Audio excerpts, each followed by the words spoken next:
सियासत का गुमान एक नई फिजा का रुख कर रहा है। सभ्य, संस्कृति, विचार, मर्यादा, इन सब के विरुद्ध एक नई राजनीति कर रहा है। चर्चा उस बात की है कि आखिर अपमान सदन में किसका हुआ, लेकिन सवाल यह है कि आखिर कभी उसका मान रखा गया। हर तरह के मुद्दों पर बात होनी चाहिए, लेकिन चर्चा इस बात की है कि आखिर इनका अपमान क्यों। ये सवाल लगातार उठता हुआ सदन से नजर आता है। एक दौर था राजनीति का जब असल मुद्दों को सदन में उठाया जाता था, लेकिन आज एक वक्त है जहां पर ना तो पक्ष विपक्ष की कोई मर्यादा रखी गई है और ना ही उस पर चर्चा होती है। लोकतंत्र का वजूद मिट्टी में ढेर होते हुए नजर आ रहा है और सवाल ये है कि आखिर मुद्दा था क्या। नमस्कार, आप देख रहे हैं लीजिंग भारत टीवी और मैं हूं आपके साथ आस्था तिवारी। विचार और विरासत, इन दोनों के गठन के साथ निर्माण करने वाले संविधान के निर्माता पर आज चर्चा है डॉक्टर भीमराव अंबेडकर की विचार और विरासत की। चर्चा है उस बात की कि आखिर कौन सा राजनीतिक दल उनके विचार को रखेगा और कौन सा राजनीतिक दल उनकी विरासत को रखेगा। सदन में एक भाषण होता है और उस भाषण के बाद से उठती है ये आग। लेकिन सवाल ये है कि विचार और विरासत की लड़ाई लड़ने वाले और उनके अपमान की बात करने वाले क्या कभी उनके मार्गदर्शकों पर चले हैं? क्या कभी उनका मान रखा है? इतिहास के पन्नों को टटोलेंगे तो बहुत से लफ्ज ऐसे हैं, बहुत सी कहानियां ऐसी हैं, जब उनको पढ़ा जाएगा तो शायद हर एक पहलू का जिक्र होगा। लेकिन आज मैं जिस विषय पर बात करने जा रही हूं, जिस विषय की चर्चा कर रही हूं, शायद ये चर्चा करना भी ज़रूरी है, क्योंकि जब हम हर तरफ, चारों तरफ देश में केवल एक आवाज़ देख रहे हैं, डॉक्टर भीमराव अंबेडकर। डॉक्टर भीमराव अंबेडकर का अपमान नहीं सहा जाएगा। जी हाँ, हम मानते हैं इस बात को कि डॉक्टर भीमराव अंबेडकर का अपमान सहना भी नहीं चाहिए, लेकिन सवाल ये है कि जिस तरह से उनके अपमान की बात रखने वाले लोग आज सड़कों पर उतर करके चिल्ला रहे हैं, उनको ही हाथ में तख्ती लेकर के बड़ी बड़ी बातें कर रहे हैं, क्या कभी उनका मान रखा? क्या कभी उनका उस तरह से मान रखा गया जब उन्होंने संविधान का निर्माण किया? नहीं। तो आज इतना शोर क्यों, आज इतनी बातें क्यों? देखिए, जब सदन की शुरुआत होती है और चर्चा होती है कि हम उम्मीद लगाती है, आम जनता जो है वो उम्मीद लगाती है कि हमारे उन मुद्दों को, उन मूल रूपी मुद्दों को उठाया जाएगा जिसके लिए हम सालों इंतजार करते हैं, जिसके लिए हम सत्ता पर सरकारें बैठाते हैं और देश के विकास की एक नई रूपरेखा तैयार करने की उम्मीद जगाते हैं। लेकिन जब हम शीतकालीन सत्र की शुरुआत की बात करते हैं तो 20 नवंबर से इसकी शुरुआत हुई थी और 20 दिसंबर को ये खत्म होना था। लेकिन सदन के बीच के अगर मैं पिछले 3 हफ्तों की बात करूं सिर्फ, तो 4 दिन सदन चला है और 4 दिन में केवल 40 मिनट ही सदन की कार्रवाई चली है और उसके बाद से लेकर के लगातार केवल हंगामे, प्रदर्शन, तू मैं, हाथापाई।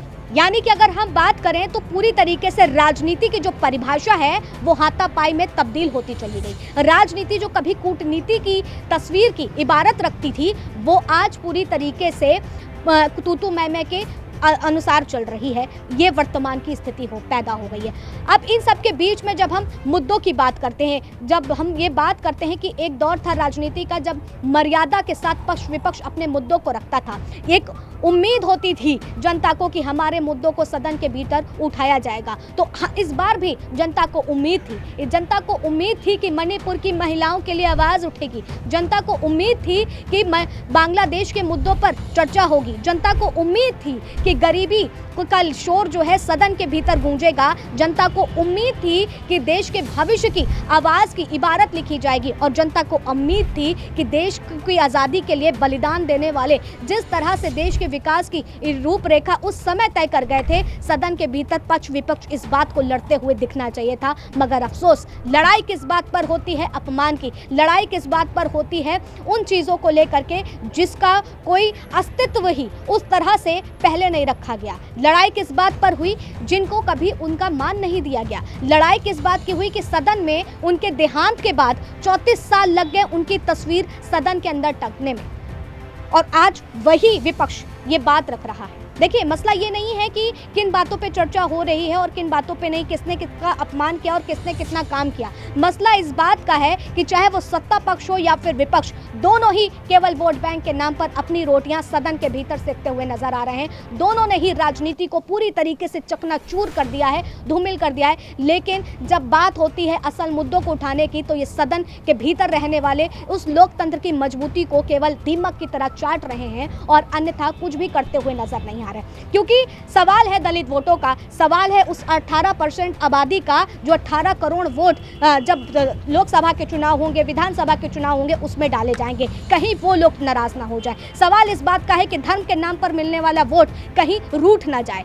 संभल में जो कुछ हुआ, चर्चा केवल सदन में इस बात की हुई, केवल इन सारी चीज़ों की बात होती है। लेकिन सवाल है, जो विपक्ष दल आज अपमान की बात कर रहा है, उसने तब क्यों मान नहीं रखा? जो सत्ता पक्ष अब अपनी बाकामों को गिना रहा है, अगर आप सुनेंगे तो 1 घंटे के तकरीबन अमित शाह ने अपना भाषण दिया था और उस दरमियान ये अपने जो लफ्ज़ थे उनके, वो जो लफ्ज़ उन्होंने लगातार इस्तेमाल किए थे, उसमें ये कहा था कि लगातार आप अंबेडकर चिल्लाते रहते हैं, अगर इतना ही आप भगवान का नाम ले लेते हैं तो स्वर्ग चले जाते। देखिए, आज भी बहुत एक वर्ग ऐसा है जहां पर अंबेडकर जी को भगवान की तरह पूजा जाता है। ये देश खुद अंबेडकर जी को उस भगवान की तरह पूछता है, क्योंकि देश का को संविधान देने वाले, देश किस अनुसार चलेगा, इन सब पर बात उन्होंने करी। लेकिन अफसोस, आज जो संसद के भीतर हो रहा है, शायद वो देश का संविधान भी इस बात को नहीं कहता है और शायद खुद अंबेडकर जी भी नहीं चाहते, जो खुद शांति के प्रतीक थे, जिन्होंने सदा अपनी आवाज़ को उठाने का, जिन्होंने आवाज़ उठाने का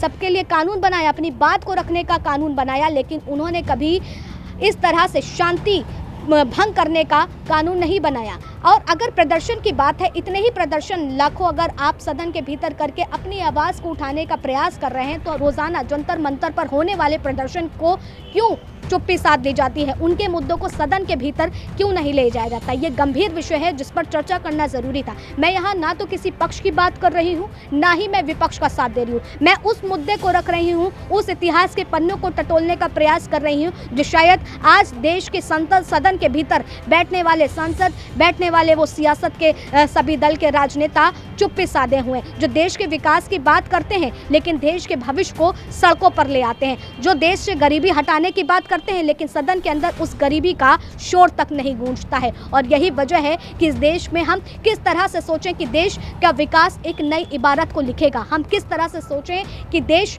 आगे आने वाले वक्त में एक बहुत अच्छा और बहुत ही उज्जवल बनेगा। क्या लगता है आपको? कमेंट सेक्शन में ज़रूर बताइएगा। और मेरी कही हुई बात बहुत लोगों को आज बुरी भी लगी होगी और बहुत लोगों को अच्छी भी लगी होगी, लेकिन मैं चाहूँगी कि क्या इस बात को, इस पर चर्चा करना जायज़ नहीं था? कमेंट सेक्शन में ज़रूर बताइएगा।